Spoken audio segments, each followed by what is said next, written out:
नमस्कार, मी पंजाब डक. आज आहे 26 जून 2026. आजपासून परत एकदा पुढचा अंदाज देणार आहे.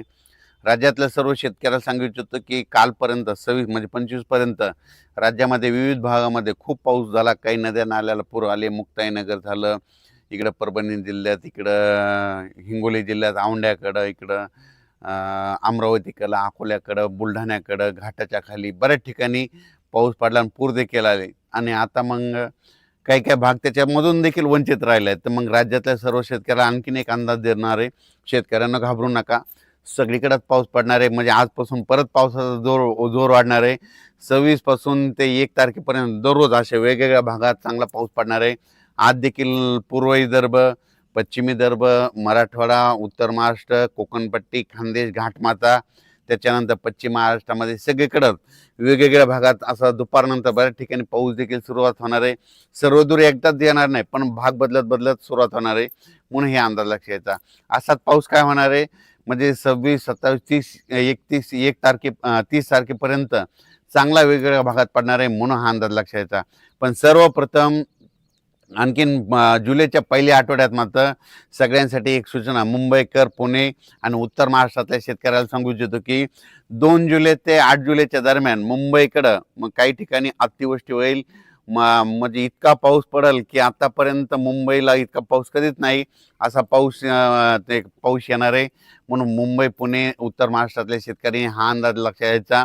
आणि आपल्या जे वडे नाले असेल त्याच्या बाजूला समजा एखाद्याच जनावरं बांधलेली असतात, त्याच्यामुळे ते 8 दिवसामुळे काळजी घ्यायची. कारण की मुंबईकडं खूप मध्ये 2 जुलै ते 8 जुलै मध्ये वेस्टर्न महाराष्ट्रामध्ये पश्चिम महाराष्ट्र असा तिकडं चांगला पाऊस पडणार आहे. म्हणून हे अंदाज लक्षात घ्यायचा. तर तो पाऊस तुम्हाला मुंबईकरांना सांगू इच्छितो की जुलैच्या पहिल्या आठवड्यात मुंबई, इगतपुरी, नाशिक, त्याच्यानंतर इकडं त्र्यंबकेश्वर हे पट्टा, त्याच्यानंतर संगमनेर, घाटमाता, हे अहिल्यानगर, हे असा पट्टा काय होणार उत्तर महाराष्ट्राचा आणि महाराष्ट्राचा पश्चिम भाग म्हणजे जोराचा पडणार आहे. काही काही ठिकाणी अतिवृष्टी होईल, काही ठिकाणी अतिमुसळधार होईल, काही ठिकाणी रिमझिम पडेल. पण 2 जुलै ते 8 जुलैच्या दरम्यान महाराष्ट्राकडं काय होणार आहे, एक लो प्रेशरचं रूपांतर चक्रीवादळात होईल आणि ते चक्रीवादळ सरळ महाराष्ट्राकडे येईल. आणि त्याच्यामुळे महाराष्ट्राकडे मग काय होणार आहे, महाराष्ट्रामध्ये ठिकठिकाणी म्हणजे जुलैच्या पहिल्या आठवड्यात मुसळधार पाऊस पडणार आहे. म्हणून हा अंदाज लक्षात घ्यायचा. आणि शेतकऱ्याला सांगू इच्छितो की सर्वप्रथम आनंदाची बातमी, मी म्हटलं ना दुष्काळ वगैरे पडणार नाही, तर तुम्हाला सांगू इच्छितो मुंबईकडं, उत्तर महाराष्ट्राकडं, त्र्यंबकेश्वरकडं, नाशिककडं, इकडं संगमनेर पट्ट्यात, इगतपुरी भागात, इकडे घाटमाथ्यावर जो पाऊस पडला तर निळवंडे धरण आहे त्याच्यामध्ये पाणी येणार. त्याच्यानंतर नंतर मुळा धरणात देखील थोडी आवक सुरुवात होणार. त्याच्यानंतर काय होणार आहे, इकडं गंगापूरचं धरण आहे, त्र्यंबकेश्वरला पाऊस पडला तर त्या गंगापूरला येत आहे. प्रवरा नदीवर जे धरण आहेत त्याच्यामध्ये देखील आवक येणार. कारण की हे पाऊस हे 5-7 धरणासाठी. आणि त्याच्यानंतर तुम्हाला एक सांगू इच्छितो की नाशिककडे जे छोटे छोटे 2 TMC, 4 TMC, 5 TMC, 11 TMCचे, काही 15 TMC, 22 TMCचे जे छोटे छोटे धरणे आहेत, ह्या पावसात मात्र ते चांगले तुडुंब भरून जातील. म्हणून हा अंदाज लक्षात द्यायचा. कारण ते पाऊस येणारच आहे. कारण की जुलैच्या पहिल्या आठवड्यात पश्चिम मुंबईकडं, उत्तर महाराष्ट्राकडे चांगला पाऊस पडणार आहे. त्याच्यामुळे त्या धरणामध्ये आवक येणार आहे. आणि शेतकऱ्यासाठी ही सर्वप्रथम आनंदाची बातमी.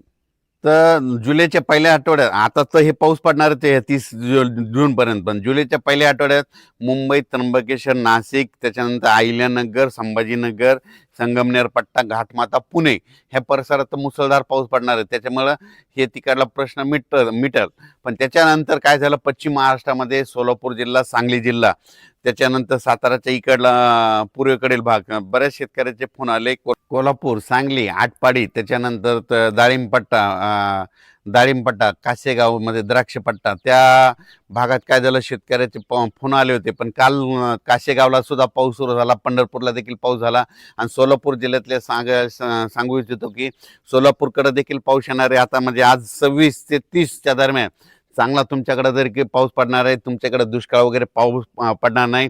म्हणून सोलापूर जिल्हा, सांगली जिल्हा, त्या शेतकऱ्यांनी हे अंदाज लक्षात घ्यायचा. तुमच्याकडे देखील ह्यानं 4 ते 5 दिवसामध्ये खूप जोराचा पाऊस पडणार आहे. म्हणून हा अंदाज लक्षात घ्यायचा. एकदम सगळीकडे पडणार नाही, दररोज वेगवेगळा भाग घेणार आहे. म्हणून हा अंदाज सर्व शेतकऱ्यांनी लक्षात घ्यायचा.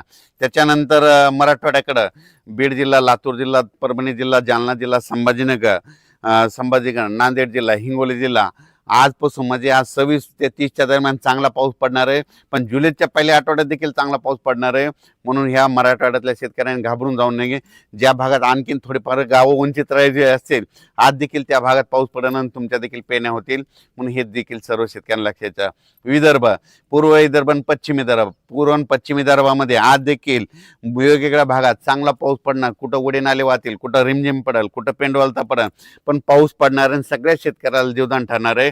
हे मध्ये 30 जून पर्यंत असाच विदर्भात 6 आणि 5 11 जिल्ह्यामध्ये दररोज वेगवेगळ्या भागात पाऊस पडणार आहे. सगळीकडे एकदम पडणार नाही. आज ह्या जिल्ह्यात, उद्या त्या जिल्ह्यात, आज या गावात, उद्या त्या गावात, असं करत करत 30 तारखेपर्यंत, 30 जून पर्यंत विदर्भाच्या 11 जिल्ह्यात पाऊस पडणार आहे आणि त्यांचे देखील पेरणी लागणार आहे. पण विदर्भातल्या शेतकऱ्याला सांगू इच्छितो की जुलैच्या पहिल्या आठवड्यात मात्र तुमच्याकडे चांगला पाऊस पडणार आहे, धो पडणार आहे. म्हणून हे अंदाज लक्षात येतात. त्याच्यानंतर सगळ्यात खास करून परत एकदा मुंबईकरांना एकदा सांगू इच्छितो, मुंबईच्या जनतेला, पुण्याच्या जनतेला, इकडं अहिल्यानगर, उत्तर महाराष्ट्र, त्र्यंबकेश्वर, नाशिक, त्यांना सांगू इच्छितो की मुंबईकडे काय होणार आहे की 2 जुलै 1 जुलै ते 8 जुलैच्या दरम्यान मुंबईकडे माझा तरी अंदाज आहे त्या 7 ते 8 दिवसामध्ये 1000 मिलीमीटर पेक्षा वर पाऊस पडेल. मध्ये किती 1000 मिलीमीटरच्या वरी म्हणजे 1100-1200 मिलीमीटर पाऊस 1 जुलै ते 7 जुलैच्या दरम्यान मुंबईमध्ये, म्हणजे संपूर्ण मुंबईमध्ये जवळपास 1000 ते 1100 मिलीमीटर पाऊस पडेल. काही ठिकाणी काही दिवशी 150 मिलीमीटर पडेल, काही दिवशी 180 पडेल, कुठं 100 मिलीमीटर पडेल एका दिवशी.